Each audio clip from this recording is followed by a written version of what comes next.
muchos campos, en empresas y demás, se están dando cada vez más cuenta que necesitan Data Science, Machine Learning. No está aquí para sustituir lo que tú haces, está aquí para abrirte más puertas en lo que haces. Un humano es necesario para evaluar soluciones desde otros ángulos que a lo mejor el modelo paramétrico no capturaba. Todo lo que está detrás de ChatGPT y todo esto. Sí. Soy un firme defensor de que se tiene que regular. Afortunadamente no soy yo el que tengo que regularlo, porque es que no sabría por dónde empezar.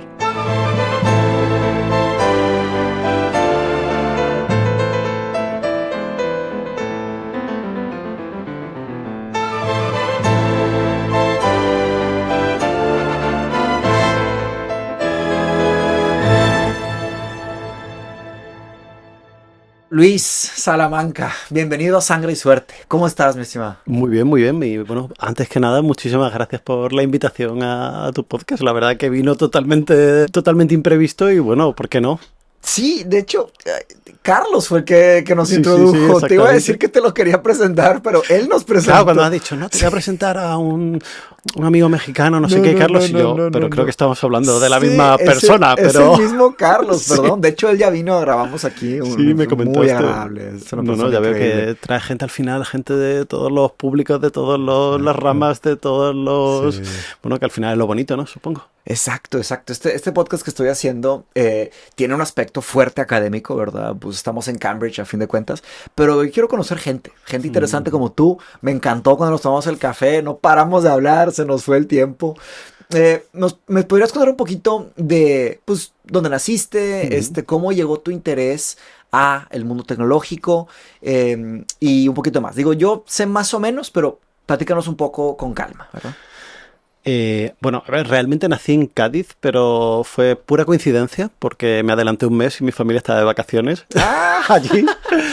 Y bueno, pues al final mi documento es mi lugar de nacimiento, pero crecí en Badajoz, que al final es una ciudad una de las 2 ciudades más grandes de Extremadura.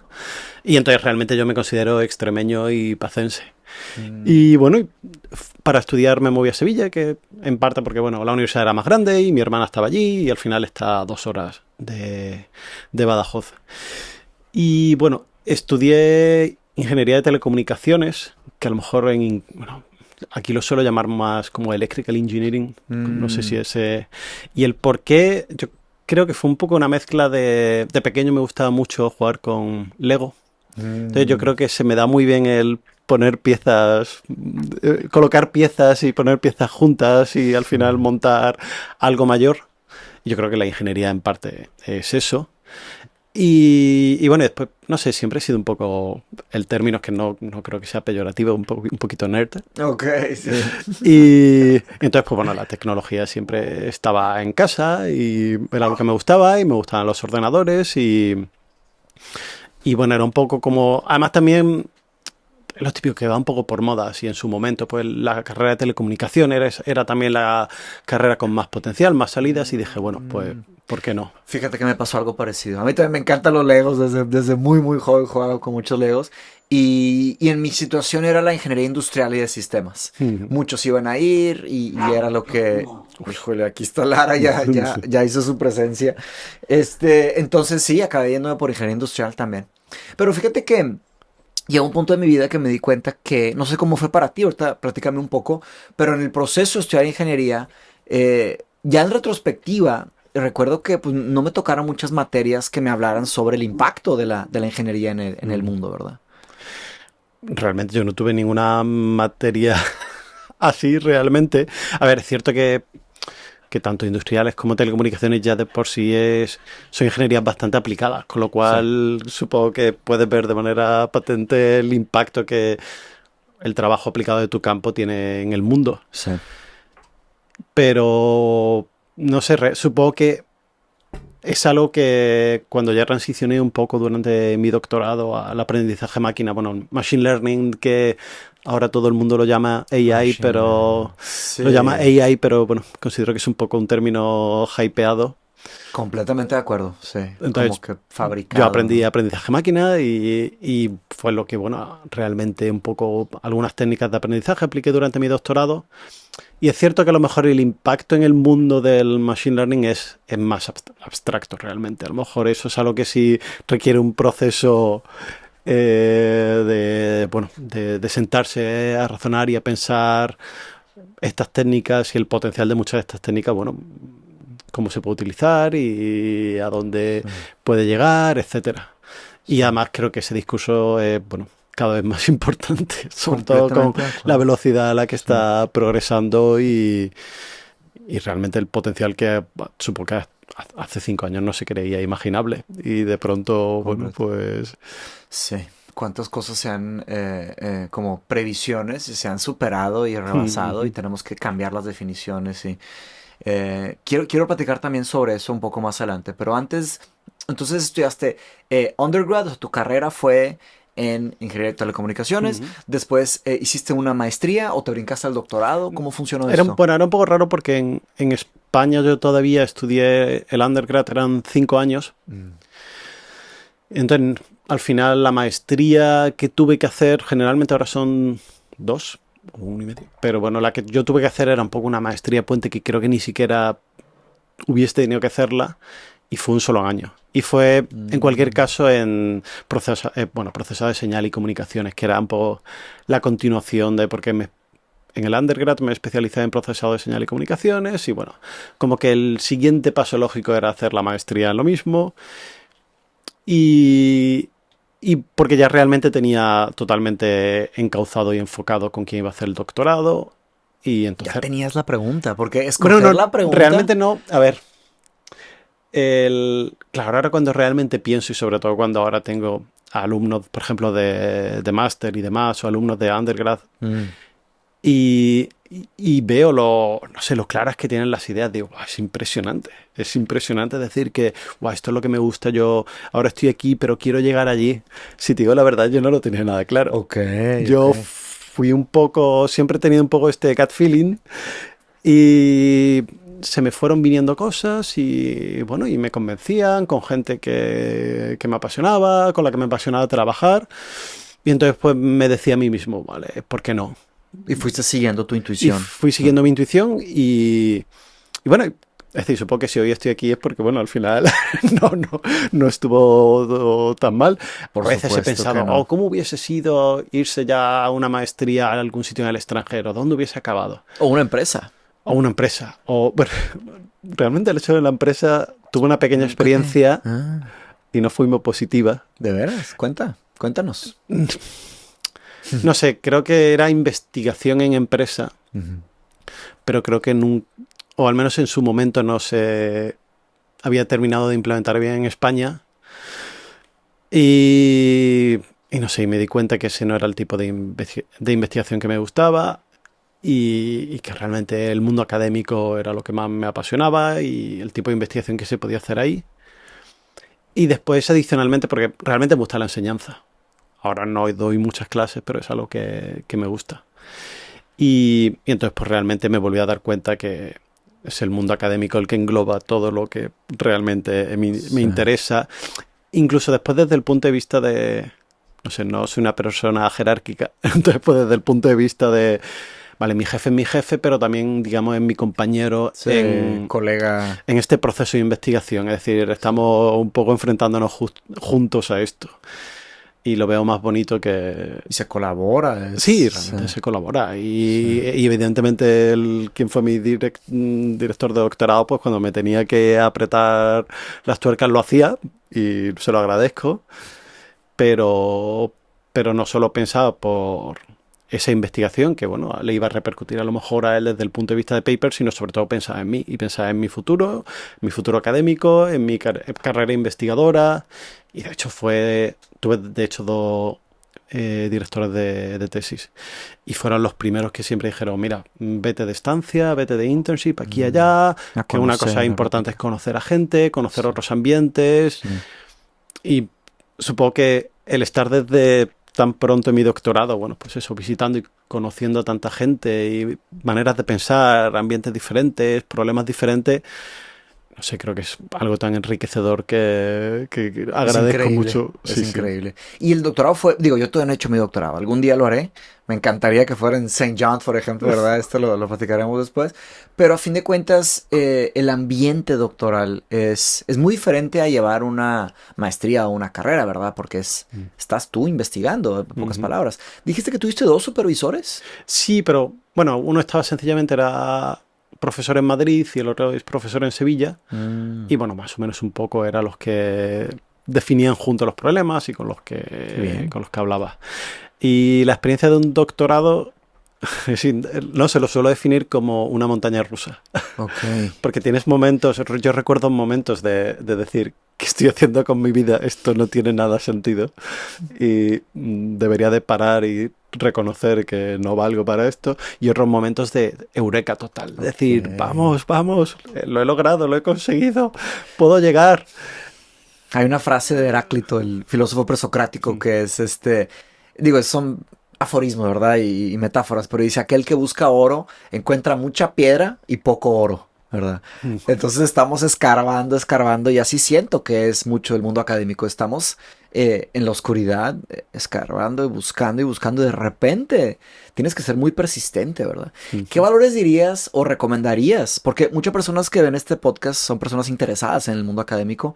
¿Qué recomendarías de valores para lograr llegar a superarte como investigador, ¿no? Para romper esas barreras, porque como lo mencionaste, hay momentos de desesperación y te vas a dormir y dices, ¿qué estoy haciendo con mi vida?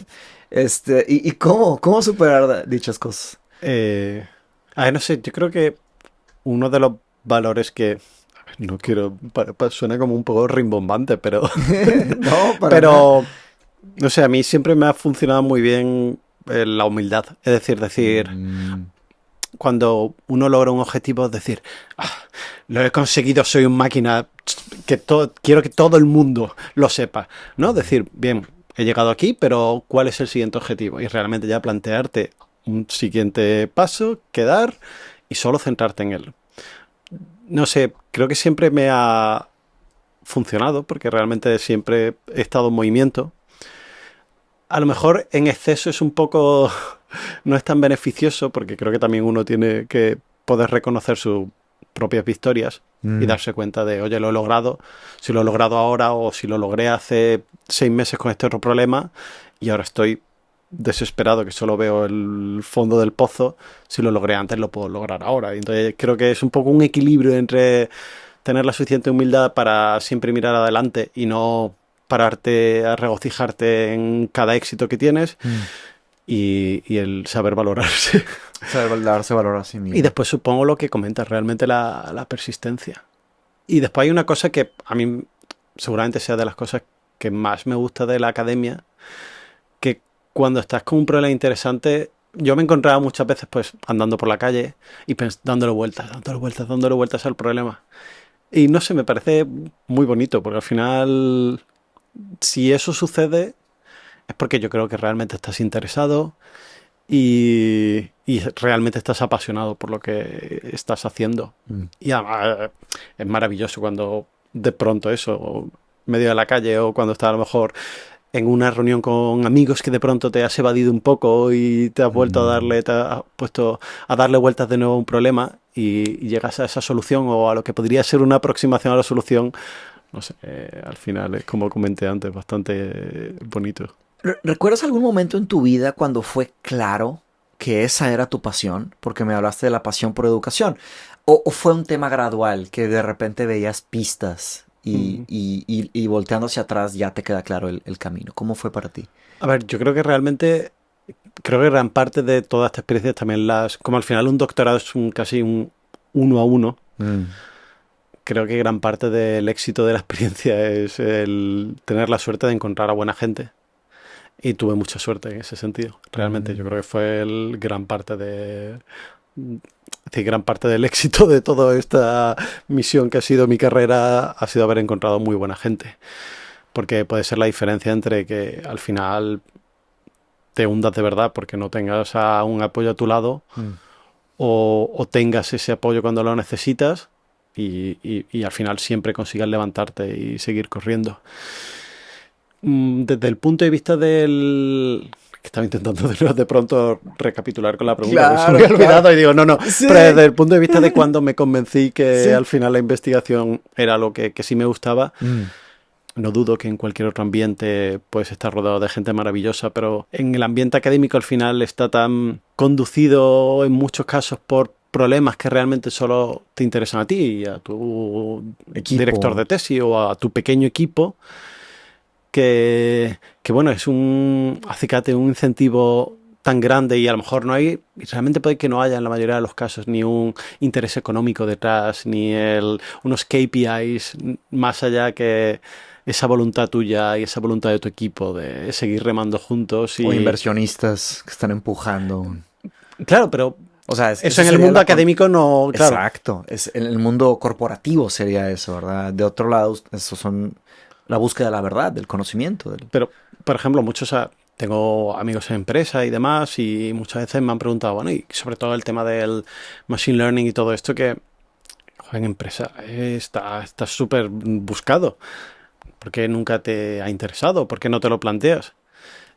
Creo que una de las razones es, primero, porque tengo ese pequeño sesgo negativo por mi primera experiencia y después porque, no sé, un ejemplo que les doy es, no sé, uno de los proyectos que, por ejemplo, yo no he tenido, pero un compañero mío de mi centro tiene, trata de investigar la flora de los Alpes suizos. Y eso es algo que realmente, desde un punto de vista económico, no le interesaría a nadie. Claro. Pero qué increíble experiencia. Pero desde un punto de vista, no sé, humano, social, ecológico, puede tener un valor. Entonces, la posibilidad de enfrentar... Un impacto enorme, sí. Y un impacto enorme. La posibilidad de enfrentarte a esos problemas que no tiene que ver un driver económico, que tanta gente lo vería un problema tan nicho, tan pequeño, a lo mejor tan ridículo, no sé, es un gran aliciente para realmente estar en investigación. A mí me encantaría eso. De hecho, yo por un tiempo estuve jugando con la idea de estudiar o de enfocarme en la filosofía de la biología, que me encanta. La naturaleza me fascina. Como hemos platicado del Outdoors, que ya te dije que te voy a visitar allá. Sin duda. De hecho, estás en Zúrich, ¿verdad? Estás en Suiza ahora. Cuéntame un poco cómo fue esa historia de llegar allá, porque es uno de mis sueños conocer. Digo, yo quiero conocer lugares increíbles por toda Europa, pero hay tantos y tengo tantas responsabilidades que no sé cómo le voy a hacer, pero eventualmente llegaré.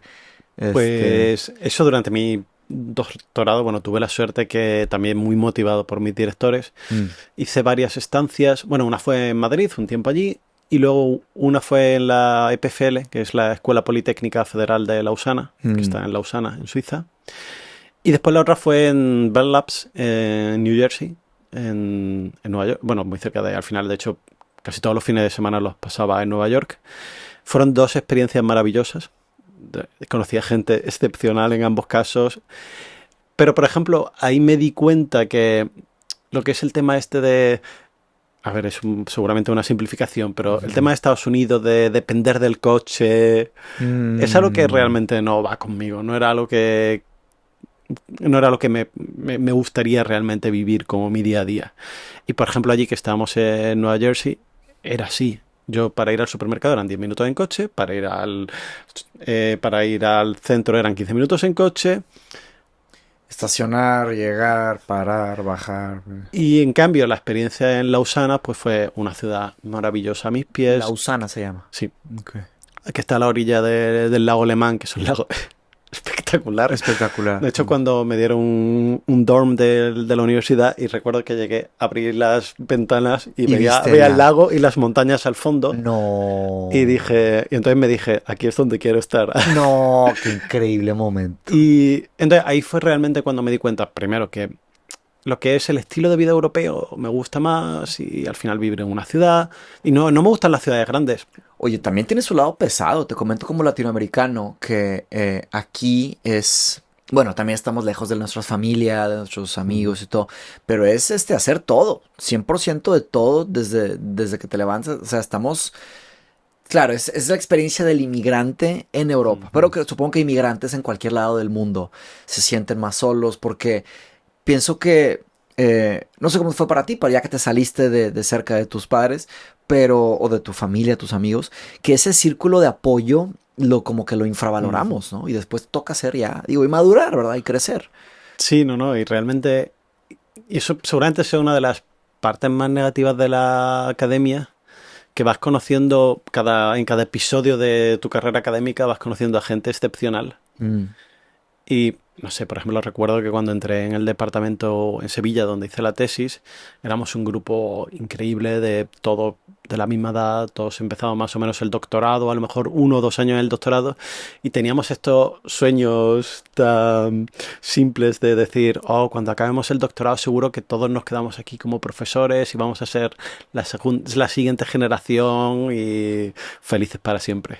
Y evidentemente no funciona así la academia. Ajá. Y entonces pues fue ya un grupo muy importante de personas que tuve que decir adiós, siempre con las promesas de ya nos veremos, ya quedaremos, de vez en cuando haremos reuniones. Desgraciadamente no funciona siempre. así. Sí. Luego fui... A veces, A veces sí, no siempre, pero es demasiado. Luego fui a Luxemburgo, que igual fue un grupo excepcional de gente. Y bueno, y ahora después de Luxemburgo fue Suiza. Y bueno, pues afortunadamente también lo bueno de la academia es que realmente es gente de todos sitios. Entonces la gente de por sí está muy abierta a conocer, a hacer piña, a hacer grupo. Y yo recuerdo que la gran pena para mí dejar Luxemburgo fue, de hecho, la gente excepcional que había allí. Pero he tenido la suerte de conocer a otro grupo de gente excepcional en Suiza y con los que tengo mi grupo con los que voy a la montaña, el grupo que nos reunimos a jugar a juegos de mesa y entonces al final, bueno, pues te acabas haciendo de nuevo tu ambiente. No es, supongo, el ambiente tradicional de esta persona ha sido amiga mía desde que teníamos 12 años, Claro. pero al final a las malas te acabas adaptando. Claro, claro. No, y haces amigos muy interesantes también, ¿no? Y, Grandes a ver, amigos. yo considero ya amigos cercanos y Por supuesto. que al final ellos también yo creo que han vivido lo mismo y entonces todos estamos abiertos necesitamos al final este grupo social en el que más o menos hasta cierto límite nos apoyemos los unos a los otros, porque a lo mejor nuestros amigos de toda la vida los hemos dejado atrás. Entonces, bueno, pues como todos estamos predispuestos a ello, bueno, pues más o menos nos esforzamos.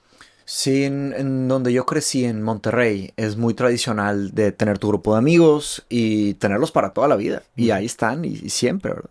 Claro que para mí fue un poco diferente porque yo nací en Brasil y llegué a Monterrey, en el norte de México, cuando tenía 5 años y medio, algo así, casi 6. Pero ahí crecí. Entonces, de alguna manera sí ya fui inmigrante, pero me siento de ahí, ¿verdad? Regio montano, que algún día te invitaré a ver si algún día quieres visitar. Qué bueno. A comer carne asada ya, es delicioso, ¿verdad? Cabrito y todo. Pero ahora ya nos vinimos para acá y ahora estamos viendo eso otra vez. Ahora, platícame un poco, Luis, de por qué estás en Cambridge, ¿verdad? Porque sé que hay una historia interesante por ahí. Y cuéntanos un poco de cómo fue, porque estás como visiting fellow, ¿no? Aquí en una universidad. Pues, bueno, realmente, la verdad que estoy de maravilla en Suiza. Tengo mucha suerte el centro en el que estoy, los proyectos en los que estoy trabajando Pero bueno, ya realmente tengo una posición un poco más de management, porque también es un poco lo que es la evolución en la carrera, en lo que es el career de research, que bueno, pues al final en un momento dado te toca más coordinar proyectos. Y como comenté al inicio, en el fondo, dentro de mí hay un nerd, hay un geek, que le gusta hacer cosas más hands-on. Entonces echaba mucho eso de menos. Entonces, hace año y medio más o menos estuve aquí, 5 días, y fueron prácticamente 5 días los que estuve únicamente centrado en escribir un grant con un colaborador aquí. Entonces volví a sentir ese mágico momento de tener un solo problema en la cabeza al que puedes echarle toda tu energía mental y sentarte tranquilamente y relajadamente a ver cuál sería la mejor manera o el mejor camino para afrontarlo. Entonces, pues bueno, me vinieron un poco todos esos recuerdos de me gustaría volver a experimentar lo que es el tener prácticamente un proyecto solo para ti y enfrentarlo y tener más tiempo para ello. Eso vino por un lado, es decir, quiero volver a vivir esto. Sabía que realmente una manera con la que podría llevarlo a cabo sería con la figura de un sabbatical en mi universidad, en la TH en Zúrich. Y después, bueno, también coincidió sencillamente que, pues eso, estuvimos aquí, estuve con mi pareja, estuvimos 5 días y los dos ya habíamos pasado en Oxford un tiempo. Y fue de los tiempos más maravillosos de nuestra Oxford es vida. increíble también. Sí, es increíble. Y entonces le dije que, no sé, teníamos de nuevo todos estos recuerdos paseando por las calles de Cambridge de Oxford y ya un poco saqué el tema de, wow, me gustaría poder organizar un sabbatical aquí en Cambridge. Y esto, bueno, se alineó un poco también con, tuvimos la suerte de poder visitar al St. John's. Y digo la suerte porque era la época en la que estaba cerrada, está cerrado el college. Me habían dado una tarjeta de visiting de visitante. Y cuando la enseñé en la portería, se quedaron un poco mirando la tarjeta y me dijeron, bueno, es que debería de tener una foto para que te podamos dejar entrar a ver el college. Y me quedé yo un poco, bueno. Y me dijeron, bueno, pero bueno, ¿qué más da? Pasa. Ok. Y entonces, Muy abierto. y entonces fue, no sé, es como entras realmente en otro reino, en otro dominio, y es un college precioso, es espectacular. Sí. Y bueno, y además se unió todo con... Es muy tradicional aquí el tema de los Stevensons y todo lo que... ¿De los qué? De los Stevensons, bueno, es verdad. Bueno, son al final misas cantadas. Y... Misas cantadas. El coro el coro de St. John. Nunca he ido. Buah, es brutal. ¿Es todos los domingos? No, no es No, todos, es todos los días. todos los días. Excepto los lunes. Ok. Y todos los días. Y no es una Eucaristía, es un tipo de misa diferente, bueno, un poco de lo que sería el rito anglicano. Pero gran parte de las secciones de la misa son cantadas. Y no sé, como que se alineó todo. Es decir, la belleza de Cambridge, la belleza de St. John's, ese coro cantando, no sé, un salmo de Thomas Tallis y ya eso le dije a mi pareja, le dije, no, tengo que organizar un sabbatical aquí en Cambridge y además tiene que ser en St. John's. Bien. Y bueno, al final se dio la casualidad de que conocía a una persona que había estado y que conocía a un profesor y gracias ¿Cómo a fue? todo eso... Cuéntame esa historia, porque yo no creo que haya sido suerte. Yo creo que hubo algo ahí. No, fue la suerte de conocer a una persona que había hecho el doctorado Ok. en Suiza, al que yo conocía. Que hizo un doctorado en Suiza. Ok, ¿tú lo conocías? ¿Ya lo conocías? Sí, sí, lo Y conocía de en Suiza. pronto un día te... Y yo cuando ya me dijeron del college, mira, porque yo les había contactado diciendo, mira, me gustaría venir aquí, soy un permanent scientist en Suiza y me gustaría pasar un tiempo de sabbatical y qué debería hacer para estar asociado al college. Y me dijeron, mira, son muy bonitas tus intenciones, pero no puede ser, porque tienes que conocer a alguien de dentro que te nomine. Que te nomine. Y entonces yo dije, bueno, pues ya está, pues ya aquí se acabó todas las intenciones que tenía de venir, bueno, pues ¿qué le vamos a hacer? Son reglas, son reglas. Son reglas Ese y, es el camino, sí. y no sé cómo, pero bueno, buscando al final este chico cuando se fue, yo realmente ya le había perdido el rastro y entonces me di cuenta que, anda, pero si se fue a Cambridge a hacer un postdoc, anda, pero si estuve asociado de Junior Fellow al St. John's, y entonces ya le escribí y fue encantador, me puso en contacto ya con gente, con professors y bueno, y entonces ya había gente que me pudo nominar, me nominaron y así es como recibí el Visiting Fellowship este. Y bueno, no puedo estar más, Ya. más contento Qué bien. de que al final, no sé, tuviese aquel momento de, no sé, de epifanía, de Excelente, de decir, quiero organizarlo y tiene que ser aquí porque ha ido muchísimo mejor de lo que jamás hubiese podido esperar. Sí, me comentaste. Me dijiste también que hay un profesor que me querías presentar, pero no recuerdo bien si tiene una conexión con humanidades o con filosofía y machine learning. Bueno, es sobre todo filosofía de la ciencia. Ah, sí, filosofía de la ciencia. Pero claro, realmente al final supongo que de las grandes implicaciones de ciencia en filosofía pues está el tema de AI. Entonces yo creo que no he hablado mucho con él, pero sé que está cada vez más interesado al final en ese tema. Sí, me encantaría conocerlo. Sería genial. Sí, Fíjate que ayer fui a una cena a Newnham College, que está aquí muy cercano, un jardín precioso, no sé si has conocido. Son tantos, ¿verdad? Son 31. Pero me ha hablado mucho de los jardines de Newnham. Son preciosos. Podemos ir a caminar después ahí si tienes un momento. Es aquí a 1 minuto, aquí de mi casa. Estamos aquí en Newnham. Y a fin de cuentas, un amigo, bueno, Es que aquí también vas conociendo gente en el parque o en todos lados, gente con trayectorias increíbles, ¿verdad? Como a ti, que te conocí en el Fitzbillis ahí, que nos presentaron, ¿verdad? Pero es un historiador de estudios coreanos. No sé si es professor o associate professor, pero él es el Head of Korean Studies Qué bueno. en el departamento de Asian Studies. Entonces, él es parte de Newnham College y me invitó a una cena. Y ayer fue la conferencia de un coreano que inventó Baby Shark. ¿Conoces Baby Shark? Una Sí, sí, sí, canción me suena. hiper viral que es el video más visto de todo YouTube, de toda la historia de YouTube. Entonces vino de Corea y dio una conferencia. Y estaba ahí hablándonos y yo dije, ¿cómo puede ser que estoy aquí escuchando esta? Es una cosa tan como surreal, ¿verdad? Sí. Una persona de altísimo impacto y estructuró una empresa que se llama Pinkfong, coreana, que está desarrollando un montón de dibujos animados y todo, y está cambiando el panorama y hay todo, y nos contó de todo un mundo que se está sucediendo, nos contó la historia de Walt Disney, de Qué bueno. cómo fue avanzando y todo, y cómo está el panorama junto con estas plataformas, y después nos sentamos a cenar, fue una conferencia y luego una cena, un formal dinner, ¿verdad? Y estaba ahí en el formal dinner y estábamos platicando sobre estudios coreanos y había una persona al lado que voy a invitar a platicar que se llama Jonathan sobre estudios de sánscrito, ¿verdad? El idioma de la India, estudios de sánscrito. Hay una persona que se dedicaba a la política de Corea, haciendo su undergrad, su maestría. Y dije, qué cosa tan increíble, qué mezcla de perfiles interesantes. Y fíjate que estaban también hablando sobre que necesitaban funds, estaban haciendo un fundraising, porque en el departamento necesitaban un nuevo profesor de tal cosa, querían lanzar una maestría sobre cultura pop de Corea contemporánea, una nueva maestría. Y me puse a pensar, oye, también se necesita mucho dinero para que funcionen todas estas cosas, ¿no? Y quería preguntarte sobre ¿cómo ha sido para ti la experiencia de esto? Porque tú estás en lo que se llama STEMs, ¿no? Science, Technology, Engineering and Maths.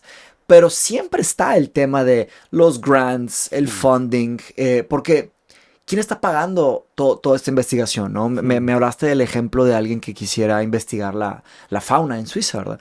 Pero también se tiene que pagar el sueldo, se tiene que pagar el chair y se tiene que hacer el ambiente académico.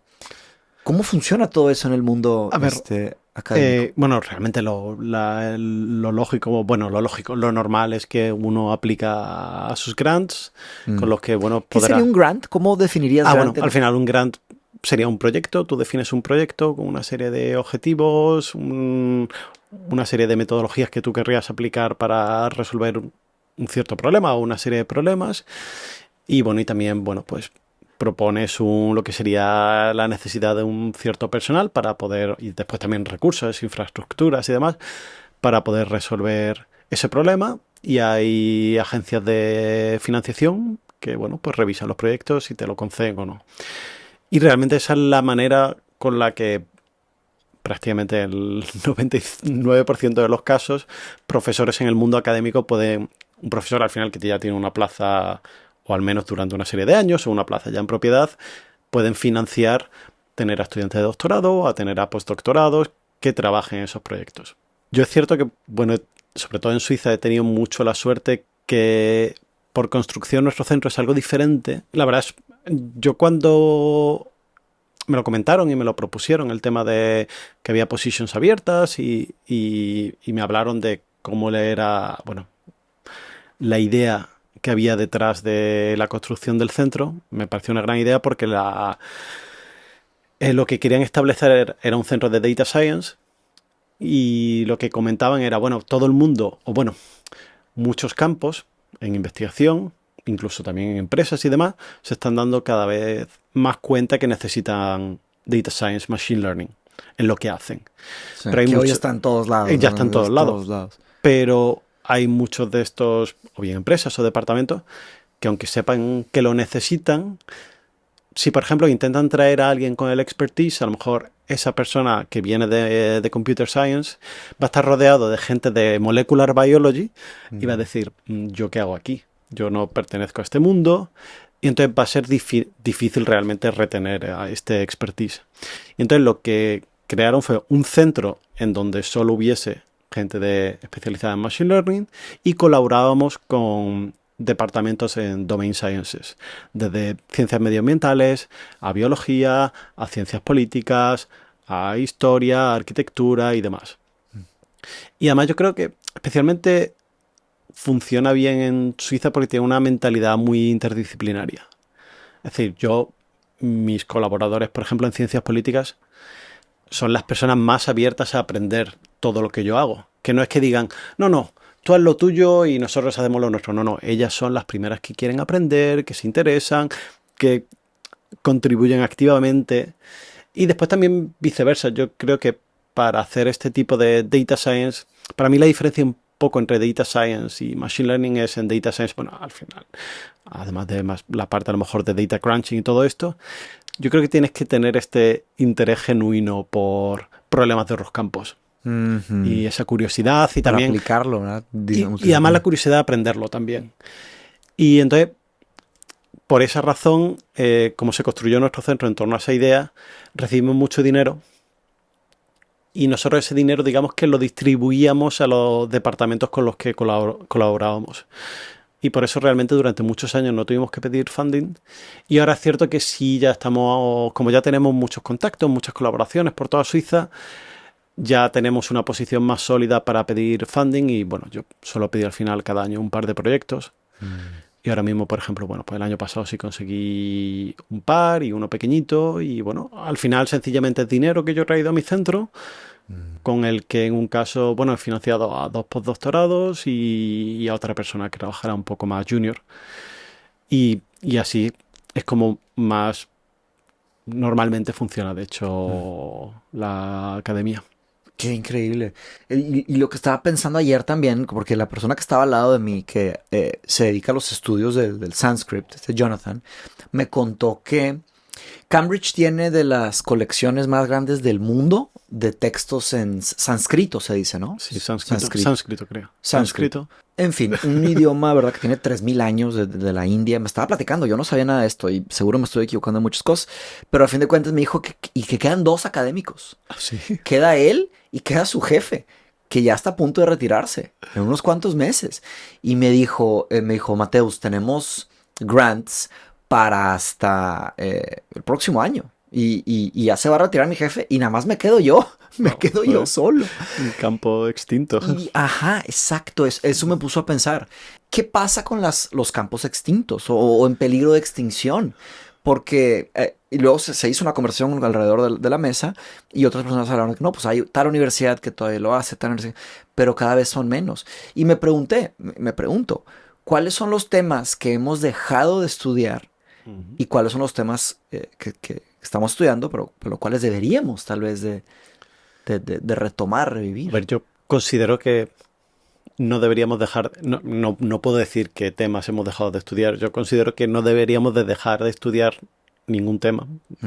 Yo creo que además se ve mucho en humanidades, realmente es que no son útiles las humanidades. Me parece una tontería porque realmente es lo que nos hacen a ti, a mí, a la sociedad como conjunto. Es decir, nos basamos al final en muchos valores que se han estudiado a lo largo de los siglos en lo que serían carreras tradicionalmente asociadas con las humanidades. Pero a lo mejor lo que sí tiene que cambiar es cómo se hacen las cosas. Es decir, que lo que es la pregunta de investigación venga de expertos en humanidades, pero bueno, que a lo mejor se intente evolucionar un poco en la metodología, en las técnicas y demás. Y de hecho es uno de los mensajes que yo siempre intento transmitir, es decir, a ver, aquí el machine learning muchas veces no se tiene que utilizar o no está aquí para sustituir lo que tú haces, está aquí para abrirte más puertas en lo que haces. Y esto se aplica igualmente a humanidades. A lo mejor gracias a este conjunto de herramientas que te doy, a lo mejor puedes plantearte preguntas de investigación nuevas que nunca te habías podido plantear. Sí. Y entonces yo creo que para mí ese tendría que ser el camino que muchas disciplinas cogiesen para que no acabasen en esta desgracia, en ese desgraciado final que sería la extinción, que espero que no suceda en ningún Sí, caso. y me puse a pensar en la historia de la academia, ¿verdad? Yo qué sé, bueno, Cambridge tiene que 800 años, Oxford 1000, la Universidad de Florencia y ciertas universidades tienen muchísimos años. No sé si exista, tal vez sí, algún tipo de datos o estadísticas de que cómo han ido naciendo los departamentos y las facultades, ¿verdad? El faculty, y cómo han ido creciendo y luego cómo se han ido haciendo más pequeñas o hasta extinguido. Porque de pronto lo que están sugiriendo es ya desaparecer el departamento de estudios Sanskrit e incorporarlo a otro departamento, porque está el mundo de África, el mundo de investigación del continente africano y asiático. Y el Sanskrit India tienen como que, no creo que no hay exactamente un departamento. Entonces, ¿dónde queda? ¿Cómo queda? Y en fin, pero no se ve muy bien, no se ve muy bien el futuro de esto. Me interesa cómo lo dijiste, que la metodología o el approach, la forma en la que se hace tal vez tiene que cambiar. Deben de ser muy sensibles a los cambios, a entender el espíritu de los tiempos y buscar adaptarse, porque ¿qué pasa comparándolo con las especies, ¿no? ¿Qué pasa con un mundo que ya no tiene, por ejemplo, pingüinos? ¿Qué cambia? Bueno, vaya, no sé, supongo que bueno, si justo esta mañana alguien mandó una noticia que era sobre la desaparición de insectos. Hay un desbalance ecológico. Y no sé, a lo mejor se podría hacer un poco un paralelismo realmente. Es decir, si se pierden algunas disciplinas académicas, no sé, imagínate que desapareciese la filosofía, pues... Exacto, esa es una gran... Pues, no sé, a lo mejor lo que sería en otro campo, como sería la inteligencia artificial, donde es importante estudiarla desde un punto de vista filosófico, no se haría y perderíamos ese punto de vista en el estudio de la inteligencia artificial como resultado de la desaparición de la filosofía como disciplina. Sí. Entonces, sería similar, es decir, habría un desbalance del equilibrio académico. Del ecosistema académico, ¿no? Y me encanta eso de, conectándolo, regresando a St. John's, que fue una cosa que lograste hacer y estás viviendo un tiempo muy agradable aquí y estás conociendo a tanta gente. Es un poco como un tipo de ecosistema, ¿no? Como accidentes alegres que de repente te llevan a una pregunta nueva y luego te inspiran y regresas a tu laboratorio y se te ocurre una técnica nueva, una forma nueva, o verás, con este podcast de pronto van a surgir preguntas interesantes y así pienso yo que van sucediendo las cosas. Ahora, ¿qué pasa si falta un pedazo? Se hace un vacío en el jardín, ¿verdad? Y pues tal vez hay un tipo de desbalance. Es complicado, porque también conseguir el dinero no es fácil. ¿Verdad? No, y desgraciadamente creo que cada vez hay una industrialización mayor de la academia. Industrialización de la academia. Sí, además realmente me da mucho, bueno, esto es una expresión muy española, pero me da mucho coraje. Mexicana también ¿sí? En México me da mucho coraje. Pero ¿qué significa coraje para ustedes? Es decir, que me fastidia, que... Sí. Es que ni siquiera es española, creo que es más del sur de España o de Sevilla incluso. Me da mucho coraje que a veces se escucha a gente de empresa diciendo, no, es que la gente, estos chavales salen de la universidad sin saber hacer nada. Y es como, porque pretenden que esa persona se siente el día 1 delante de un escritorio y ya pueda producir desde el primer segundo, como si fuese un robot alienado. Y no, la universidad te enseña a enfrentarte a cualquier problema. Eso es lo que te enseña. Y tú, a partir de ahora, échame el problema que quieras encima y seguramente te lo voy a poder resolver. Después de un periodo de entrenamiento. Pero al final... Claro, quieren experiencia laboral, ¿verdad? Solo yo contratar. Considero que quieren robots. Creo que quieren robots que estén programados para hacer estas 4 cosas, lo sientes ahí y lo hagan. Tal vez el esfuerzo de querer inteligencia artificial sería un esfuerzo para ya librarse de ese problema. Pues... del entrenamiento. Y de hecho, donde está afectando yo creo un poco más la inteligencia artificial son puestos junior, porque son a lo mejor tareas más rutinarias y que se pueden como tabular más. Repetitivas. Y entonces realmente una inteligencia artificial te la puede resolver. Pero es decir, eso no quita que al final una educación académica creo que enseña muchísimo más. Y entonces, volviendo al tema de... la posible extinción de algunos campos creo que viene relacionada con esa industrialización de la academia. Sí. Que hay sectores también que dicen, ¿pero qué utilidad tiene la filosofía? Y yo, pues realmente afortunadamente la filosofía siempre ha estado ahí como un poco no sé, no tengo ni idea de filosofía, voy a decir el término brújula moral por decir algo que suena rimbombante, Sí, pero es una parte, siempre sí. nos ha estado dando un poco una visión del mundo Sí. que solo desde el punto de vista de sentarte y estudiarlo como lo haría un filósofo hemos podido lograrlo. Sí. Sí, la filosofía será siempre un gran compañero para, pues en un aspecto para parir ideas nuevas, nuevas preguntas, ¿verdad? Un generador de preguntas y ver diferentes perspectivas, ¿verdad? Hasta la perspectiva moral, que sería esto que viene de Sócrates, que es una buena vida. ¿Es una buena idea hacer esto o no deberíamos de hacer esto, ¿verdad? ¿Cuál es el deber ser para que florezca la vida humana? Está la postura epistemológica del tema del conocimiento, la metafísica, el tema de la realidad, la estética y después el aspecto lógico. El peligro, pienso yo, es que muchas personas que hacen esta pregunta de qué es, cómo la filosofía nos va a ayudar, pues tal vez están desconectadas de lo que significa, entonces piensan que no sirve y después lo desechan. Ahora, yo creo que hay muchas empresas que no quieren que la gente haga mejores preguntas. Seguramente. ¿Verdad? Sí, sí. En el mundo académico nos dedicamos a hacer mejores preguntas y mejores respuestas, conseguir mejores respuestas para mejores preguntas, preguntas nuevas, preguntas difíciles. Y hay empresas que dicen, a ver, yo no quiero que pregunten. No quiero que te cuestionen nada. Sí. Exacto, yo quiero que obedezcas. Entonces hay un choque natural por los, ¿verdad? Y que cuando digo filosofía también digo, no sé, Ciencia. historia, Sí, antropología. por Es decir, supuesto. que creo que hay muchas disciplinas que nos permiten entender Investigación, sí. y nos permiten entender el mundo realmente. Es que necesitamos entender el mundo y de dónde venimos y a dónde vamos y cómo lo que ha sucedido nos puede enseñar o cómo, no sé, por ejemplo, hablando que es un poco el tema que comentaste antes de lo más bonito que he encontrado aquí, es toda la posibilidad. Es algo además que ellos incentivan en el college, el que tú tengas eventos o reuniones sociales, que suelen ser comidas o cenas con los otros fellows, y además están organizadas de tal manera que tú cuando llegas, digamos que te sientas en el primer sitio que hay. Ah, no están... No. Entonces lo hacen para que tú, más o menos a priori, cada día a lo mejor te sientes con alguien diferente. Bien. Y esa persona puede ser un experto en egiptología, Wow. como alguien que estudia la relación entre la filosofía árabe y griega, como alguien que está en antropología. Y entonces acabas teniendo... Y además me encanta es eso. muy bonito porque todo... Claro, yo me enfrento a esta disciplina y lo hago desde la mentalidad de un niño, porque no tengo una idea muy Exacto, superficial. exacto, sí. Pero yo creo que a lo mejor incluso ellos muchas veces cuando les vengo con preguntas totalmente triviales o a lo mejor, no sé, derivaciones o perspectivas completamente diferentes, bueno, a lo mejor también a ellos Estimulas. les da un approach, una perspectiva diferente. Sí.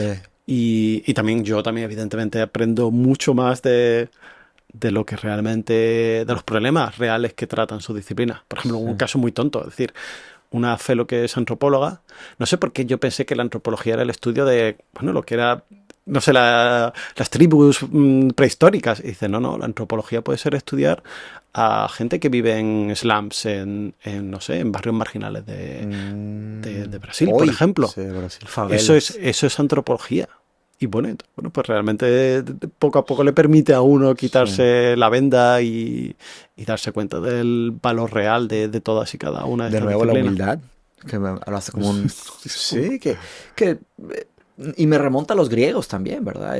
Sócrates, ¿verdad? Que el eterno aprendiz que siempre quería su frase, yo solo sé que no sé nada, ¿verdad? Lo que es, o Schopenhauer que dice que lo que sabemos es una gota y lo que no sabemos es el mar, ¿verdad? Y así siempre será. Por más que estudiemos y nos encanta estudiar, ¿verdad? Siempre será así porque cuánto conocimiento puede haber. Pero a mí me encanta todo eso, a mí me apasiona. Hay momentos que me doy cuenta que hice un buen trabajo en llegar aquí, en estar aquí al platicar con gente como tú. Estoy muy contento que estés aquí, estimado Luis. Oye, y cambiando un poquito, no cambiando, pero direccionándonos un poco a la arquitectura, porque me compartiste un paper que te comenté que fue difícil para mí por la parte técnica, pero se me hizo fascinante el trabajo y se me hizo una buena aplicación de inteligencia artificial, porque podemos hablar de las malas también, hay muchas aplicaciones malas. Entonces, te hablo un poco de lo que Vale. de verdad, y me ayudas a llenar los gaps. Entonces, de hecho decía Anonymous Authors, autores anónimos. Ah, te compartí ese, vale. No, evidentemente. Ok. Es que te compartiré la versión que haríamos el submit, que sería todavía como era un blind submission. Sí. Pero no, evidentemente somos cuatro autores. Ok, Y es buenísimo. una arquitecta, después lo que fueron los dos PIs, que uno es más de Machine Learning, otro también de arquitectura, y yo. PIs, perdón. Investigador principal. Ok, Sí. ok. Buenísimo. Sí, perdón que haga tantas No, preguntas es que me ya sí, para sí, aprender. Sí, me sale el sí, término ahí. es ya tu día a día, ¿verdad? Entonces, se hizo un tipo de propuesta de estudio de cómo puede apoyar la inteligencia artificial, bueno, el machine learning, cómo aplicar machine learning para proponer nuevas formas de diseño. Me encanta que un arquitecto es parte de los escritores. Eso se me hace genial. Entonces, una serie de palabras, pero bueno, antes de meterme al paper, que fue una exploración de diseño, me pusiste a pensar con los diseños que ya existen de hoy hacia atrás, antes de irme hacia adelante, y me fui a Gaudí, ¿verdad? Al trabajo de Gaudí en España, y me puse a ver o sea, la Sagrada Familia, el Parc Güell, creo que se llama, Casa Mila, y dije, qué cosa tan increíble, qué diseños tan fantásticos que son como que simulan un poco el cuerpo humano, y dije, qué impresionante. Y la primera pregunta que me hice, que me gustaría hacértela, es que ¿será que lograremos en algún momento llegar a que propongan así de original algo? Vale. No, a ver, aquí tengo un par de respuestas. La primera es, realmente, por ejemplo, lo que planteamos en ese paper, sencillamente jamás lo lograría, porque parte de lo que es lo que se llama un modelo paramétrico, que al final es como una concepción de diseño propuesta por el arquitecto o el ingeniero. Por tanto, lo que esa persona conciba en ese modelo paramétrico es el tipo de diseño que uno va a poder obtener. Okay. Y el machine learning o el modelo de inteligencia artificial no va a lograr salirse. Pero ahora, por ejemplo, tocando lo que serían las IAs generativas, para mí siempre la diferencia ha sido un poco los auténticos avances, digamos, no sé, o en la historia del arte, en la historia de la música, han sido a lo mejor estos momentos donde alguien planteó algo totalmente nuevo, revolucionario, loco, innovador, saliéndose de todo lo establecido, saliéndose de todo lo que venía, todo lo que le precedía. Entonces, sí me planteaba a veces ¿sería capaz una IA generativa de lograr esto? Por un lado, a priori pienso que no, pero luego es cierto porque al final, bueno, están entrenados con una serie de datos y digamos que aunque esta serie de datos a lo mejor sea toda la música jamás creada, digamos que a lo mejor tampoco se puede salir de ahí. Pero después es cierto que conocí a un chico en Suiza que es compositor y usa mucho Primero me dijo, Spotify está llena de música generada por IA, no te puedes hacer ni una idea, y reciben un montón de escuchas porque están totalmente diseñadas para tocar, digamos, fibras sensibles. Entonces, para tener este appealing que te haga escucharla. No me digas. Para jugar con las sí, emociones. Que al final, que un poco el tema del K-pop, el Korean pop, es la misma idea. La optimización. Es un tipo de género musical que incluso es una mezcla de diferentes tipos de subgénero en diferentes momentos de las canciones para que al final sea atractiva a todos los oídos. Wow. Y eso, bueno, es diseñado por una serie de humanos que lo entienden, pero no difiere mucho. A veces corporaciones, ¿no? Que sí. hablan de que son maquinarias. Claro, de hacer dinero y la manera de atraer a gente a que lo escuche. Pero pues me dijo este chico compositor, me dijo un uso que estaba haciendo muy interesante, y es que, bueno, una simplificación muy grande, pero tú puedes tener un montón de canciones, ¿vale? Y gracias a este tipo de técnicas, digamos, representarlas en un espacio musical, ¿vale? Y entonces en este espacio musical tendrás un grupo que será la música clásica, otro grupo que será, no sé, el rock, otro que será el heavy metal. Y entonces al final, así, bueno, simplificando mucho, como, bueno, grupos, como clusters, simplificando mucho, bueno, pues habrá diferentes grupos y clusters. Y, por ejemplo, pues, no sé, cuando tienes a lo mejor músicas un poco más, o géneros un poco más fluidos entre otros géneros, pues serán al final puntos entre los grupos correspondientes de cada uno. Y él lo que me dijo es, lo interesante que yo encuentro es que hay partes de este espacio musical que están vacíos. Y entonces... Que no se han explorado. Y entonces la parte que él... cómo utilizaban estos modelos él en su caso como compositor es, voy a explorar qué podría haber aquí. A lo mejor explora lo que pueda haber ahí y suena abominable. Entonces no tiene ningún sentido, pero Sí. investiga... Es ruido. O, Pero o a lo mejor es una fusión tan que realmente no funciona. extraña, absurda, que no funciona, que... ¿Alguien está haciendo esto? Sí, ¿Conoces? sí. Ok. Es que no, es que ni me acuerdo del nombre, pero fue una charla muy interesante que tuve con él porque me Wow. pareció un uso muy atractivo. Lo que decía ¿Aquí en era... Cambridge? ¿O no? No, en Zúrich. Ah, en Zúrich, en Zúrich. Sí, sí, él trabaja de hecho allí. Y entonces él decía que explora los glitches de los modelos generativos de música. Wow. Entonces, esa ha sido la única vez que he pensado, pues a lo mejor estos modelos generativos sí pueden llegar a proponer cosas nuevas jamás exploradas. Pero, y es un poco lo que abogo en muchos de mis trabajos, y por ejemplo trabajo con la gente de arquitectura, que es, considero que solo un humano, como parte de ese proceso creativo, utilizando a lo mejor la IA generativa como ayuda, pero solo un humano va a ser capaz de realmente valorar o entender de verdad lo que está siendo producido y el auténtico valor de esa solución. Fíjate que me pusiste a pensar en Bob Dylan, este americano, que él... Digo, yo escuchaba a Bob Dylan desde hace mucho tiempo, pero digamos que conseguí su música y básicamente no tenía idea de la organización, porque escuchaba Greatest Hits y estaba todo mezclado. Y yo no me sabía los nombres de las canciones, solo escuchaba música de Bob Dylan. Y la verdad nunca me preocupé por categorizarla, de qué tipo de música que es. Y vi la película hace poco no sé si ya la viste, Sí. la de Completo Desconocido y Completo Unknown. Y vi que él tenía un problema con eso, con que lo catalogaran, ¿verdad? El tema del folk Y cuando ya hizo la transición a electrónicos. a a rock y todo esto.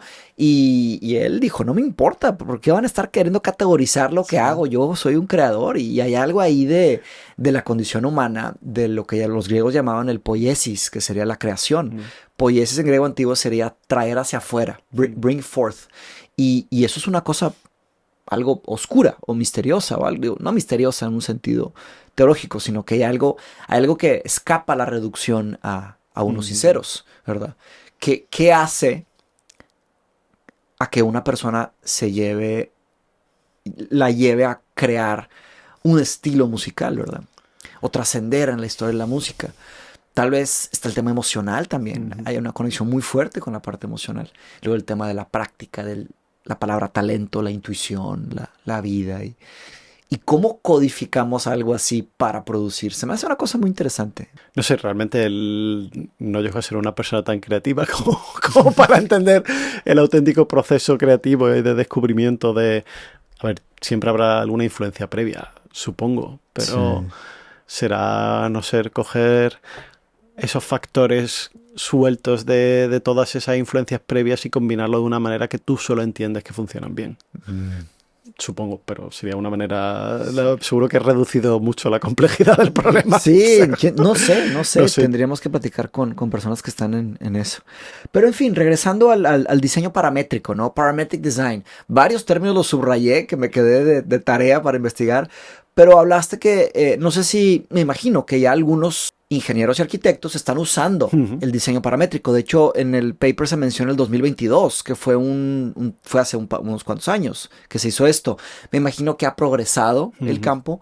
Háblame un poquito, o háblanos un poquito sobre parametric design, diseño paramétrico. ¿Cómo funciona eso para un arquitecto o un ingeniero? Vale.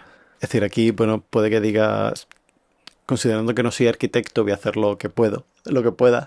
Pero, mira, por ejemplo, un buen ejemplo de diseño paramétrico, sobre todo porque creo que fue de los que más impacto tuvo a nivel mundial y está justamente en Sevilla. En sí el edificio se llama Metropol Parasol, pero en Sevilla se le llama Las Setas. Y es una especie de... porque al final parecen como unas setas. Y es una estructura que... Como hongos, como setas, ya. Y es una estructura que está en una plaza y, bueno, al final actúa en parte como un parasol porque cubre en parte la plaza y tiene unas pasarelas por arriba que tienen unas vistas alucinantes. Y fue, creo que, uno de los primeros edificios de gran reconocimiento en el que se utilizó diseño paramétrico.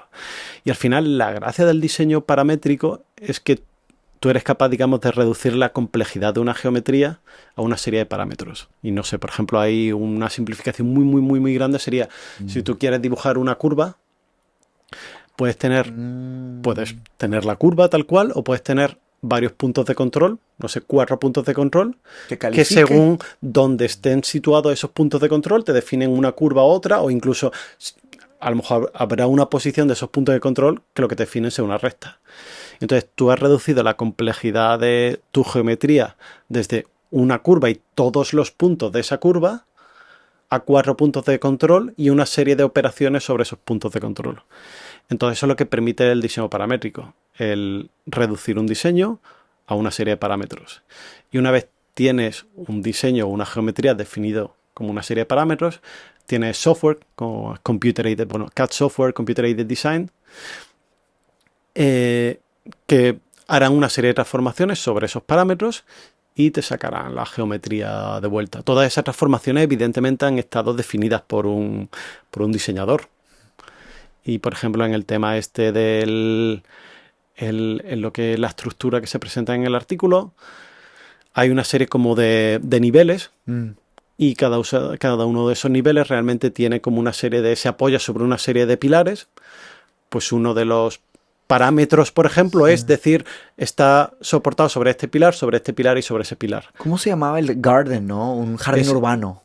Bueno, lo llaman como vertical garden. Jardín vertical. Sí, pero al final son como una serie de boles, digamos, que están plantados y al final... Bueno, sí, es como un poco una torre de soportes. Me hizo genial el trabajo. ¿Podré poner un link en este video para que lo observen los oyentes? Excelente, excelente. Y bueno, y si quieren visitarlo, está en Suiza, en Zug. Ya existe. Sí, en el 2022 o 2020. A ver, ¿entonces se hizo? Sí, se construyó. No puede ser. No, que para mí de hecho fue muy bonito, porque yo estoy acostumbrado a que todo lo que hago sea una gráfica en un paper, en un artículo. Y realmente al final es una estructura... Excelente, felicidades. Bueno, gran parte de los méritos vienen a los arquitectos de verdad que lo sacaron adelante. Pero... Por supuesto, pero estoy seguro que... Claro, llegaste a tus conclusiones en donde los arquitectos... O sea, sí hubo... que ayudó a ver algunas... Eso es más interesante de la inteligencia artificial, que te ayuda a veces a conectar cosas que no hubieras conectado sin ese apoyo del herramental que produce ciertas ideas. Entonces te anticipas. Bueno, al final un poco es lo que solemos decir cuando presentamos un poco este trabajo. Al final, bueno, a día de hoy todos vamos a toda velocidad y parece que cualquier cosa que tenemos que hacer debería estar hecha para ayer. Y pues igualmente es el caso de las oficinas de arquitectura o gente que trabaja en ingeniería civil. La presión. Y entonces cuando reciben un nuevo problema, muchas veces o tiran de tablas de diseño o de antiguas soluciones que se sabe que funcionan y a lo mejor hacen modificaciones en torno a esas soluciones. Y incluso en el caso de diseño paramétrico, porque al final es la manera un poco menos tediosa de encontrar una solución. Entonces lo que nosotros proponemos es, al final, incluso volviendo al ejemplo de la música, es decir, si al final tú ves tu espacio de todos tus diseños, a lo mejor solo tienes 3 grupos de posibles diseños preconcebidos basados en diseños que se han utilizado históricamente o se han implementado ya. Pero, oye, hay espacios por aquí que no han sido explorados. Entonces lo que intentamos es dar un mecanismo para que exploren esos espacios no explorados, que uno nunca se ha planteado. Y bueno, pues a lo mejor, de hecho, por ejemplo, en el caso este del jardín vertical, pues empezamos un poco esta exploración, el arquitecto, y había muchos de esos resultados que realmente no tenían sentido. Pero bueno, aún así el método te lo suelta y el arquitecto está ahí porque nosotros consideramos que el arquitecto, el diseñador, es parte todavía íntegra, aunque haya un modelo de inteligencia artificial haciendo esta parte generativa. Es decir, el expertise del arquitecto es necesario utilizando esa herramienta. Entonces muchos de esos diseños que fueron generados pues no tenían mucho sentido y eso solo pudo ser evaluado por el arquitecto. Pero bueno, había otros diseños que era, mira, esto que nos está sugiriendo es curioso. Y a lo mejor si encuentras algo curioso, pues puedes seguir tirando del hilo. Sí. Y puedes ver qué más puedes encontrar. Porque también me gustó mucho que te hablaba también el modelo sobre sol y sobre lluvia y sobre sombra. Y cómo codificaron todo eso. No, bueno, claro, eso es un poco la técnica esta es muy específica para cada caso concreto. Porque al final hay una serie de parámetros que es la entrada, que en este caso son los que definen la geometría, y una serie de parámetros de salida, que además todo este tipo de software de computer aided design te permite calcular. Y en este caso esos parámetros de salida fueron todo este tipo de lo que era la oclusión del viento, la oclusión de la lluvia, la oclusión del sol, que en este caso fueron decisiones de diseño, porque como al final estos boles estaban plantados, hubo una colaboración con un landscape architect, supongo un paisajista, y necesitaba saber este tipo de valores. Pero, no sé, tenemos, por ejemplo, la aplicación de ese mismo tipo de metodologías para lo que sería, por ejemplo, la construcción de un puente peatonal. Y entonces, en ese caso, lo que son los valores de salida, pues, por ejemplo, tiene que ver con la carga que un pilar resiste o el coste del material o... Eso es un poco realmente a elección... parámetros que elección del diseñador. Entonces, el diseñador todavía es parte íntegra, hace este diseño paramétrico. Y nosotros con la metodología que hemos propuesto intentamos facilitar la exploración de posibles soluciones. Esto se llama Human in the Loop, ¿no? ¿O tiene otro nombre? Creo que es aplicable realmente a cualquier campo de cualquier campo, pero bueno, que implica automatización, ¿verdad? Sí que hay como una fase de automatización, pero donde todavía realmente el input de un humano es necesario para evaluar. Y de hecho, por ejemplo, para el tema este de arquitectura, uno de los mensajes que solemos decir es, bueno, a lo mejor en este modelo de inteligencia artificial no podemos codificar el concepto de belleza. Y entonces, pues bueno, pues va a haber un humano que pueda evaluar esas soluciones desde otros ángulos que a lo mejor el modelo paramétrico no capturaba.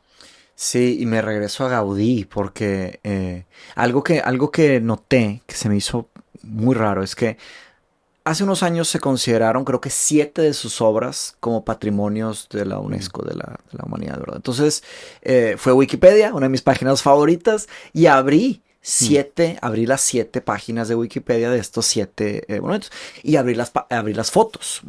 Mucha gente no se mete a este detalle, pero Wikipedia es un repositorio de fotos en alta definición, el mejor del mundo de arte. Es fantástico. Y arquitectura me imagino que también. Entonces empecé a ver las imágenes y me puse a ver e imaginar esta conexión entre todos estos parámetros. Y de obra a obra hay algunas cosas que sí son en común, pero hay otras cosas que son completamente diferentes. Alguien que no sepa que son los 7 del mismo arquitecto podrían decir, esa es otra cosa, ese es otro, ¿verdad? Entonces me quedé pensando, ¿será que hay ciertas cosas que escapan, ¿verdad? Si tratáramos de parametrizar el trabajo de Gaudí, sería un proyecto interesante, ¿no? Porque tal vez ahí descubrimos algo nuevo. No sé si alguien ha hecho algo así. Se me hace un trabajo... No sé, a ver, interesante. Es cierto que, por ejemplo, cuando hablo que en nuestro caso tenemos modelos generativos para arquitectura y todo esto, hay un abismo gigante entre lo que hace, por ejemplo, métodos como Midjourney para generación de imágenes y lo que nosotros hacemos. Estoy de acuerdo, sí. Y porque, por ejemplo, en el caso de, creo que es concretamente Midjourney, creo que sí ha sido entrenada con imágenes que yo creo que son... atractivas, es decir, que desde un punto de vista artístico, pues tienen un cierto atractivo y por tanto lo que va a generar, pues teóricamente va a ser también atractivo y va a haber una buena composición, una buena paleta de colores, etcétera, etcétera. Lo que nosotros hacemos es mucho más limitado y además muy específico para cada caso de uso. Y no sé, con el tema de Gaudí es que en vez de hacer lo que nosotros hacemos en nuestro pequeño nicho limitado, sería lo que hacen tecnologías como Midjourney con imágenes, pero aplicados a lo que sería la inmensidad de un edificio.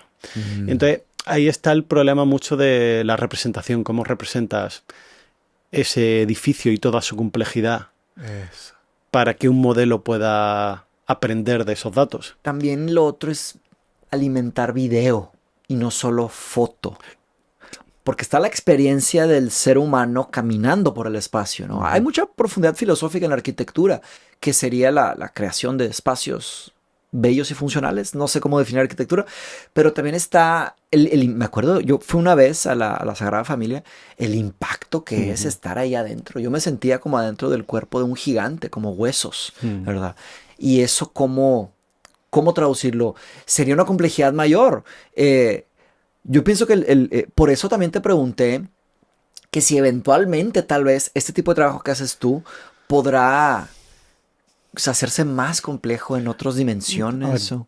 Yo creo que sí, no sé, por ejemplo, nosotros hemos simplificado lo que es el diseño al máximo a reducirlo al nivel de una serie de parámetros, que ese conjunto de parámetros puede ir desde una decena o a unos pocos centenar. Ok.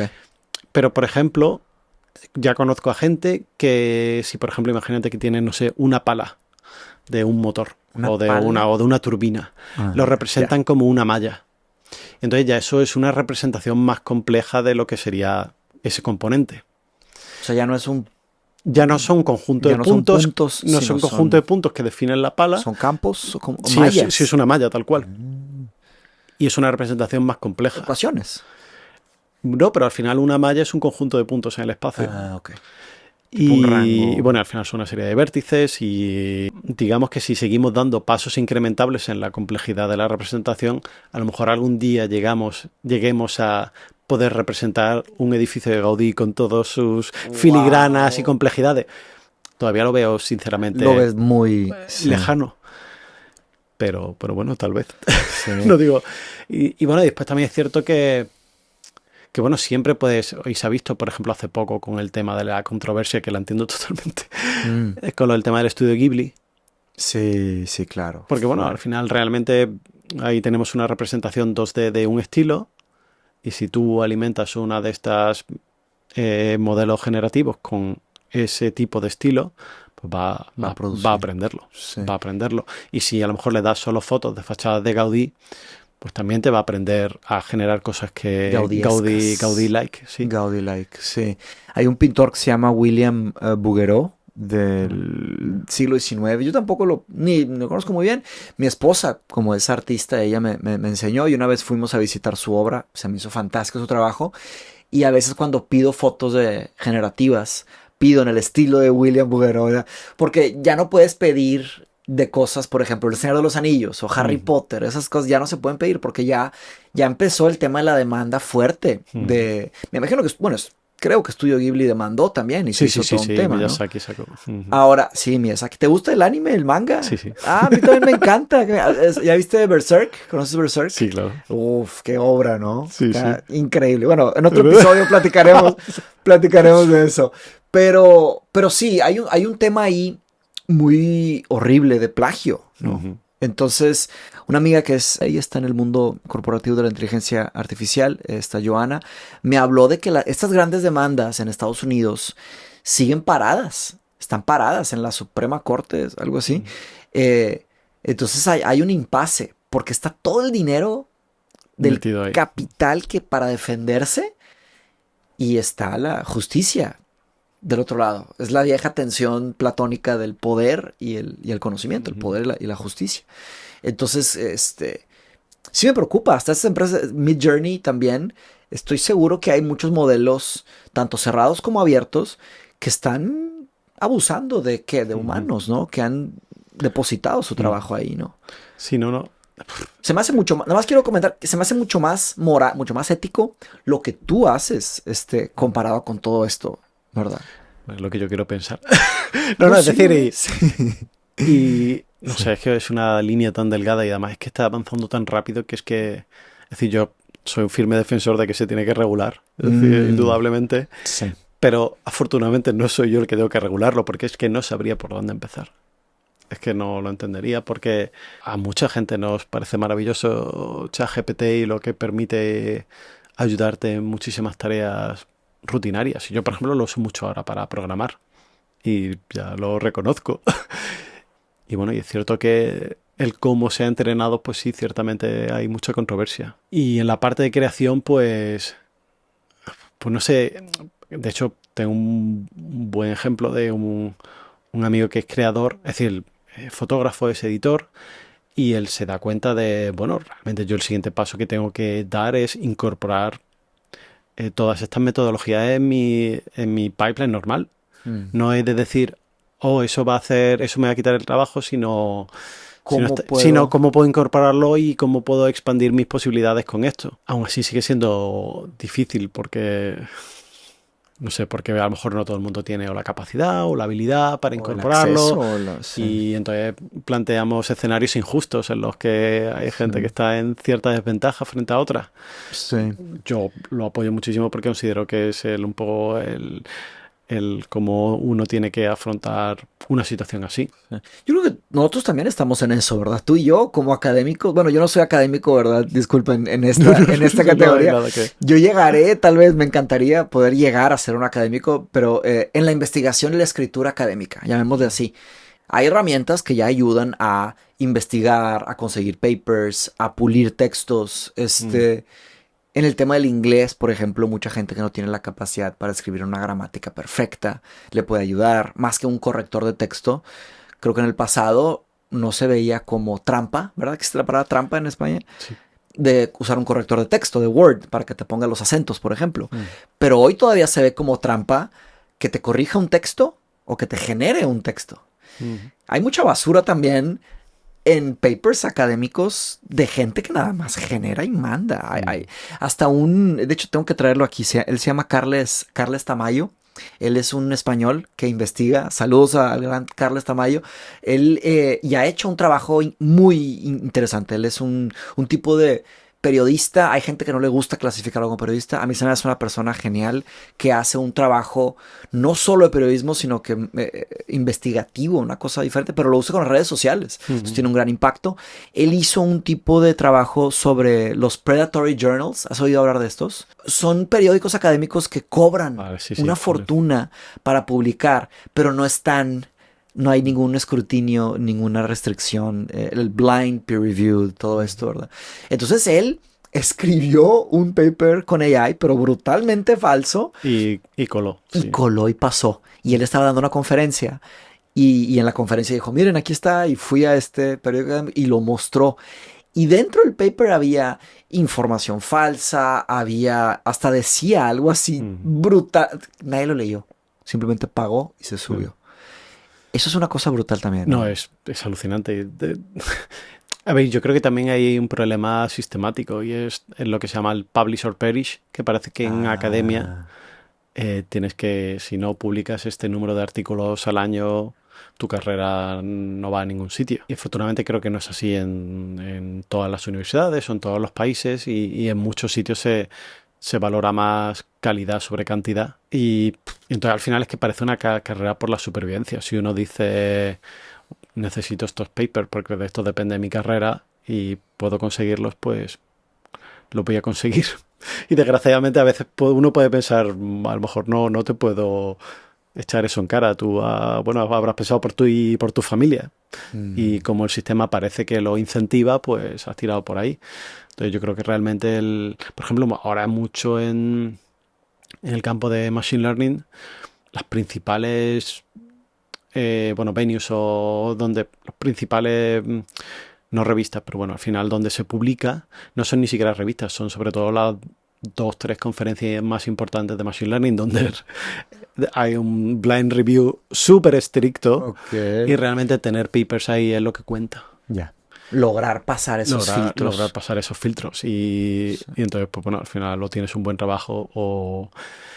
Pero hay muchos otros campos donde cuela cualquier cosa y da lo mismo que tengas 100 papers sin ninguna citation que era lo que te habíamos pedido. Entonces, pues en esos casos es lo que realmente volver a pensar el sistema de exigencias en academia es lo que a lo mejor permitiría resolver un poco esa situación. Quiero hablar un poquito sobre conciencia de inteligencia artificial. Quería escuchar tu perspectiva, porque hay toda una conversación sobre el tema de que si las máquinas piensan, que si imaginan, que si predicen, que si sienten, que si tienen conciencia, etcétera, ¿verdad? ¿Qué piensas sobre esto? No sé, supongo que aquí voy a citar un poco, casualmente porque salió hace 2 o 3 días y porque afortunadamente nunca tengo tiempo para leer papers, pero afortunadamente sí lo he leído. Y claro, ahora estaba en todo el mundo de los el Large Language Models, el LLM, todo lo que está detrás de ChatGPT y todo esto. Sí. Inicialmente empezaron como LLMs que se entrenaban con una cantidad ingente de texto y al inicio es por eso que se los llamaban Stochastic Parrots, es decir, loros estocásticos. Ese paper fue muy interesante, Stochastic Parrots. Pero es cierto que poco a poco se empezaron a incorporar avances y entonces se empezó a hablar del reasoning thinking en estos modelos. Reasoning models, hasta agent models, ¿no? Modelos de agente. Y, por ejemplo, algunas de las ideas simples que se incorporaron es, este es el problema, razona paso a paso, descompone el problema en una serie de pasos. Y era lo que era la idea de thoughts, como un ser humano tiene pensamientos, pues igual se le exigía al modelo que pensase un problema y lo desarrollase paso a paso. Y entonces ya se habla realmente de modelos que razonan. Y justo ha habido este paper hace 3 días de Apple que intenta un poco desmitificar esto. Entonces, bueno, en base a los resultados de este paper también voy a decir mi conclusión o mi opinión al respecto. Y bueno, la conclusión es muy sencilla. Lo que dicen es todo lo que hasta el día de hoy vemos como un posible razonamiento, en parte puede ser una contaminación de los datos de entrenamiento. Que las soluciones a problemas que nosotros pensamos que, ha resuelto este problema porque lo ha razonado paso a paso. A lo mejor esa solución estaba en todos los datos esos que se le dio. Y la manera que han tenido de demostrarlo es presentarle una serie de problemas lógicos, o por ejemplo el de las torres puzzles lógicos, como el típico de las torres de Hanoi que tienes que empezar a mover discos. No me lo sé, no me lo sé. Bueno, pues las torres de Hanoi son 3 palos y un número de discos y tienes que mover todos los discos, que al final los discos son de diferentes diámetros, como una pirámide al final, o como un cono, y tienes que ir moviendo estos discos uno a uno para que este cono moverlo del primer palo o al último. Segundo, y entonces ir haciendo movimientos uno a uno y una serie de movimientos que no están permitidos y demás. Y han utilizado puzzles de este estilo, aumentando la complejidad, y la complejidad en las torres de Hanoi es cuántos discos tienes, por ejemplo, para demostrar que, llegado una cierta complejidad, ni los LLMs, los modelos de lenguaje, ni ellos los logran. Es decir, los modelos de lenguaje tradicionales fallan primero. Los modelos de razonamiento todavía consiguen resolver complejidades un poco mayores, pero en ambos casos, cuando la complejidad es mucho mayor, los dos colapsan y son incapaces de resolver el problema. Entonces lo plantean un poco como esta es la explicación de cómo realmente no están razonando. Sencillamente han tenido suficiente información durante el entrenamiento para resolver hasta un cierto nivel de complejidad, pero más allá no son capaces de razonar una solución. Seguramente yo creo que mi opinión sobre la consciencia y el razonamiento y la capacidad de pensar, creo que incluso haya sido un poco influida por este paper. Creo que siempre lo he visto así. Supongo que siempre vi que tenían un límite a la capacidad del razonamiento, de que, llegado a una complejidad grande, serían incapaz de descomponerlo en una serie de problemas suficientemente pequeños como para resolverlo, y por tanto habría problemas que serían una barrera totalmente en su capacidad. Y por ello creo que pues que sí tienen alguna mínima capacidad de razonamiento, si lo queremos llamar así, pero de ahí a una consciencia o un thinking, como sería el pensamiento de un humano, o realmente la auténtica capacidad de integrar información visual, no sé, táctil, sensorial, todo tipo de... Eso es algo que todavía se escapa a sus habilidades. Muy bien. Por eso creo que estamos todavía, que no creo que se tenga que hablar de conciencia. De todo esto. No. Sí. Fíjate que hay una cosa, estoy de acuerdo contigo, hay solo una cosa que todavía no sale, que no ha salido al público, que parece ser que el CEO, Sam Altman de OpenAI, se acaba de juntar con una persona, se me olvidó su nombre, pero él fue diseñador de Apple para... John Eve. Sí. John Eve, ahí está, sí viste sobre eso. Que están haciendo una colaboración, que es un dispositivo nuevo. Es bastante distópico, de hecho. Ajá, sí. Pero ya revelaron cómo es, ¿o no?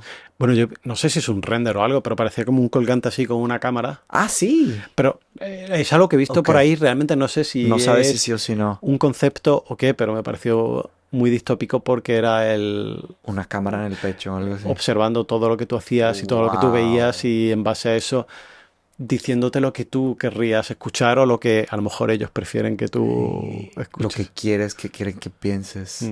Nada más falta que te lo pongan aquí, que le llamen tercer ojo. Tercer ojo. Imagínate. Oye, no sabía esa parte del diseño, pero en fin, se supone que está diseñado. Es una imagen que he visto, no sé si realmente okay, es un concepto. No te preocupes. Sí, pero tal vez para cuando salga este episodio, tal vez ya haya algo y podamos revisar por ahí, pero lo investigamos.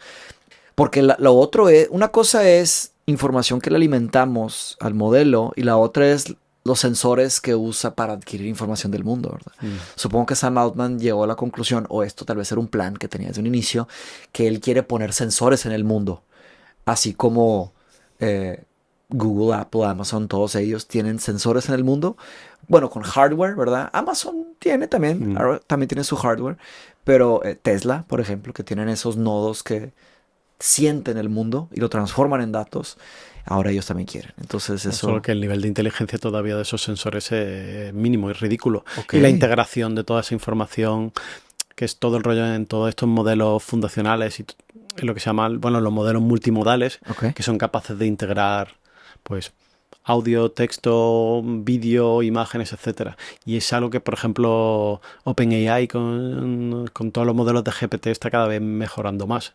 Es decir, integrando, ¿verdad? Porque al final son modalidades diferentes. Una cosa es una imagen que es diferente de texto y están siendo capaces de representarlo en un espacio de codificación donde están perfectamente, digamos, alineados y te da lo mismo que tú tienes una imagen, en este espacio tiene una cierta representación y de ahí puedes generar un texto como viceversa. Entonces, al final es uno de los caballos de batalla en este tipo de modelos multimodales para poder integrar ya toda la información. Estimado, pues muchísimas gracias, Luis, por venir por acá.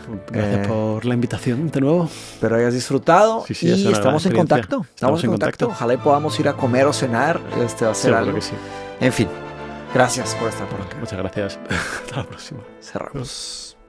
Gracias totales por ver este episodio de Sangre y Suerte. Espero te haya gustado. Si conoces a alguien que le interese este contenido, por favor envíaselo. No olvides de dejar un me gusta y un comentario para el algoritmo. Si quieres estudiar filosofía más formalmente, revisa los links en la descripción de este video. Y espero que encuentres lo que estás buscando. Nos vemos por acá. Fuerte abrazo.